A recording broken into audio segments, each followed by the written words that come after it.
नमस्कार, आप देख रहे हैं इनकलाब इंडिया और मैं हूं रोशन सनगई। बिहार विधानसभा का चुनाव है। हमारी उपस्थिति है बिहपुर में। अब बिहपुर के ऐतिहासिक ग्राउंड जो है लत्तीपुर ग्राउंड में हमारे साथ युवा जनसुराजी रोहन है।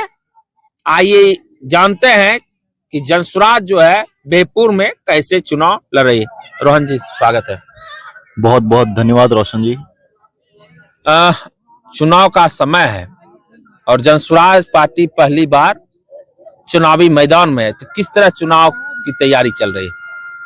चुनाव की तैयारी, जैसा कि हमारे नेता पवन चौधरी ने बताया कि चुनाव की तैयारी पवन जी की नहीं, पार्टी की नहीं, चुनाव की तैयारी जनता की चल रही है। खासकर युवाओं की तैयारी चल रही है।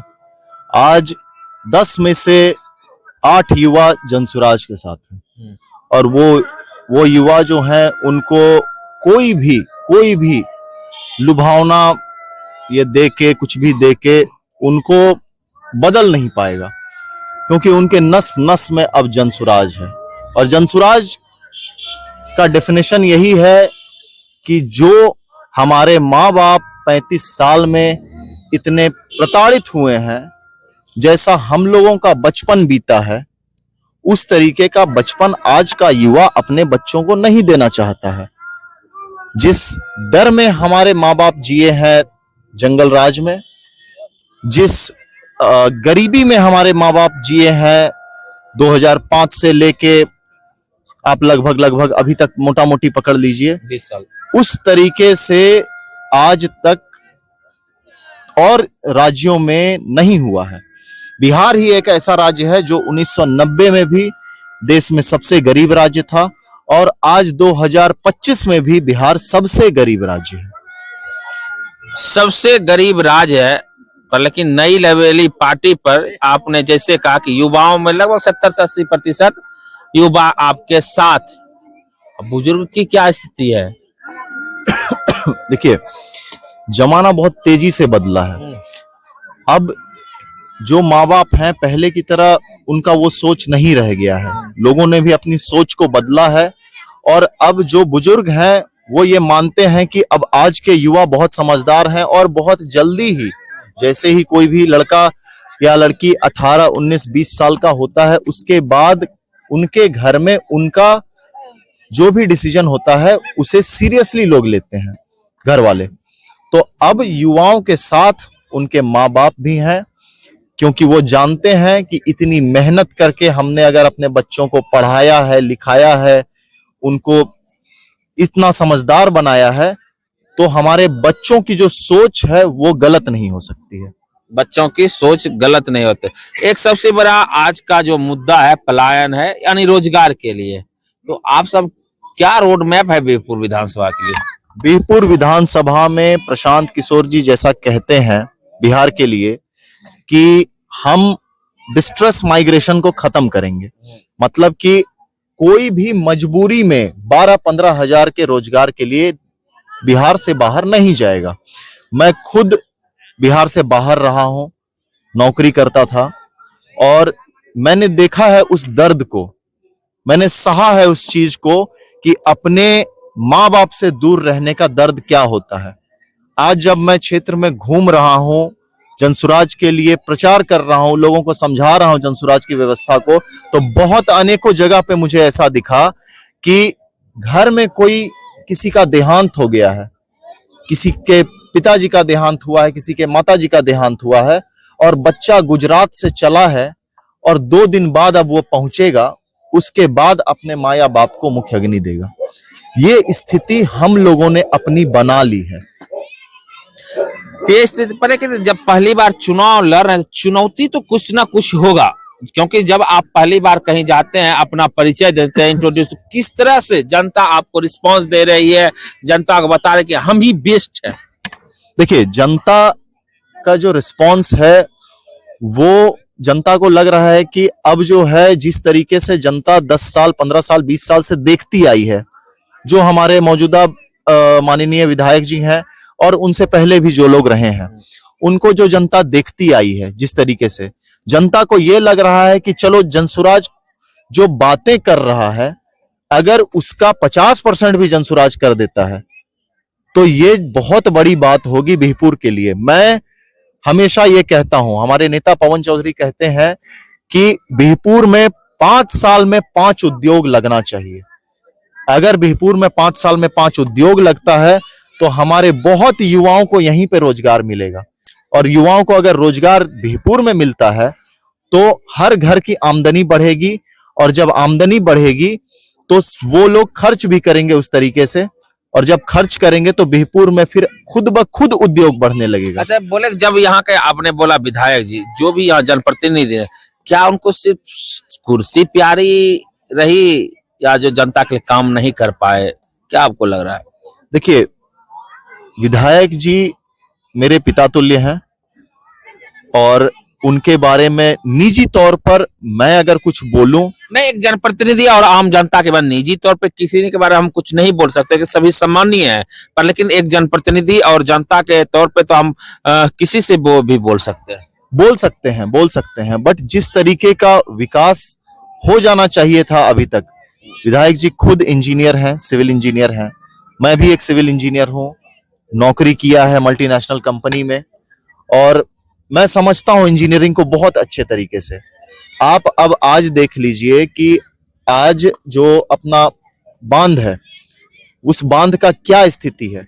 अगर विधायक जी मुझे ये बता दें कि उस बांध का काम प्रॉपर सिविल इंजीनियरिंग तरीके से हुआ है या नहीं हुआ है, अगर नहीं हुआ है तो क्यों नहीं हुआ है। बांध में जियो बैग यूज किया जा रहा है, जियो बैग एक टेम्पररी प्रोटेक्शन होता है, परमानेंट प्रोटेक्शन नहीं है वो। तो जियो बैग आप यूज करके इस तरीके से अगर जनता नहीं जान रही है, तो एक विधायक छोड़िए, एक इंजीनियर होने के बाद आपकी जिम्मेदारी होती है कि आप उस चीज को लोगों को बताएं, जागरूक करें, ताकि अगर आपसे नहीं हो रहा है तो लोग उस चीज के लिए आवाज उठाएं, सरकार के पास वो लोग आवाज उठाएं और लोग मांग करें उस तरीके से। अभी देखिए, अभी पवन चौधरी जी ने ही एक बांध का काम किया है, जो बीरपुर जो रोड बन रहा है, उसमें आप मीडिया से हैं, मैं आपसे दरख्वास्त करूंगा कि आप जाके उसका कवरेज कीजिए। लोग वहां जाके फोटो खिंचवाते हैं, अपना फोटो खिंचवाते हैं और बोलते हैं ये नजारा मेरे बिहपुर का है। आप देखिए कितना सुंदर बांध है, देखिए जाके। मेरा खुद उसमें योगदान है, मैंने खुद उसको खड़ा होके बनवाया है। ये क्यों हुआ है, इस चीज को समझिए कि ऐसा क्यों हो पाया। ऐसा इसलिए हो पाया क्योंकि मुझे ही नहीं है, मुझे ये नहीं चाहिए कि मैं ऐसा काम करूं कि हर साल सरकार से उसमें फंड आता रहे और मेरा गाड़ी चलता रहे। उस तरीके का काम मुझे नहीं करना है। आज अगर मैं सब कुछ छोड़ के आया हूं बिहपुर में और बिहपुर में मेहनत कर रहा हूं, मैं कोई पवन चौधरी से, कोई जनसुराज से प्रभावित नहीं हूं, मैं सिर्फ एक इंसान से प्रभावित हूं, उसका नाम है प्रशांत किशोर। जब भगवान ने प्रशांत जी को उतनी बुद्धि शक्ति दी है कि वो बिहार को बदल सकते हैं, तो अगर मैं भी अपनी बुद्धि शक्ति का इस्तेमाल करके अगर बिहपुर के लिए मैं कुछ नहीं कर पाया, तो फिर मैं भी ऊपर वाले को मुंह दिखाने के लायक नहीं रहूंगा। देखिए, चुनाव है, जातीय राजनीति होता है, बहुत जोर घटा होता है।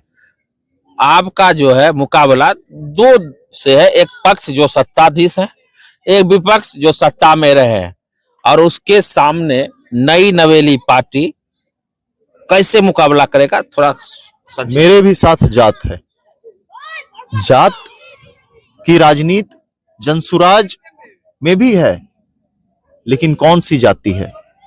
मेरे साथ एक जात है, उसका नाम है युवा, एक जात है उसका नाम है महिला। जहां युवा है उसकी मां उससे बाहर नहीं है। आज की मां आंख बंद करके अपने बच्चे पे भरोसा करती है। जिस मां ने उस बच्चे को जन्म दिया है उसे भरोसा है कि मेरा बच्चा जो बोल रहा है वो अपने भविष्य के लिए ही बोल रहा है। क्योंकि किसी को क्यों इस तरीके से मतलब होगा, अरे एक नई पार्टी आई है उसमें चलो कंधा लगाओ। क्या मिल रहा है युवाओं को? पैसे मिल रहे हैं, कुछ मिल रहा है, रोजगार दे रहे हैं, हम लोग बांट रहे हैं भी रोजगार नहीं।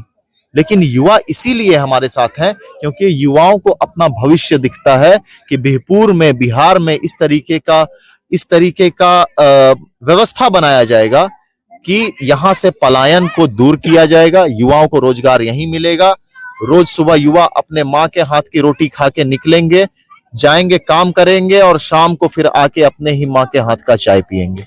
जन स्वराज के कार्यकर्ता रोहन जी हैं। इनका सीधा कहना है जब पलायन रुकेगा, आजकल के युवा जो दूसरे प्रदेश में जा रहे हैं वो अपनी माँ का रोटी खा के ड्यूटी के लिए निकलेगा, फिर घर आएगा, फिर घर का खाना खाएगा, स्वास्थ्य तो ठीक रहेगा ही, उसके बाद जो है लोकतंत्र भी ठीक रहेगा। लोकतंत्र मतलब परिवार भी ठीक रहेगा। क्या जी बिल्कुल। अभी मोदी जी ने बोला कि हम आपको 1 GB डेटा दे रहे हैं।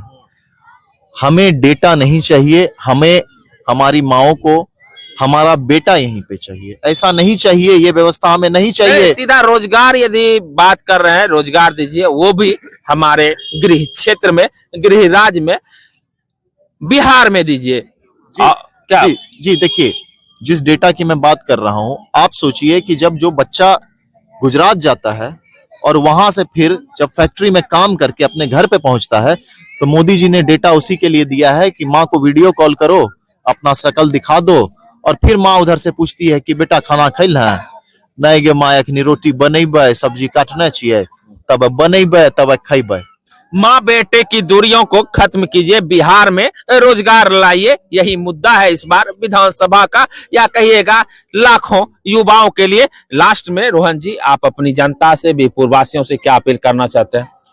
हम यही अपील करना चाहते हैं कि इस बार वोट अपने लिए दीजिए, जात पात धर्म मजहब से उठ के दीजिए, बिहपुर को स्वर्ग बनाने के लिए दीजिए, 4 नंबर पे स्कूल के बस्ता छाप पे दीजिए। सीधा कहना है कि चुनाव जो है आप अपने, आज तक आपने विभिन्न पार्टियों को दिया, विभिन्न जातियों को देख रहा है, इस बार आप अपने बच्चों को मुंह को देख के दीजिए, क्योंकि आपका बच्चा जो रोजगार के लिए दूसरा प्रदेश जा रहा है, पढ़ने के लिए भी दूसरा प्रदेश जा रहा है।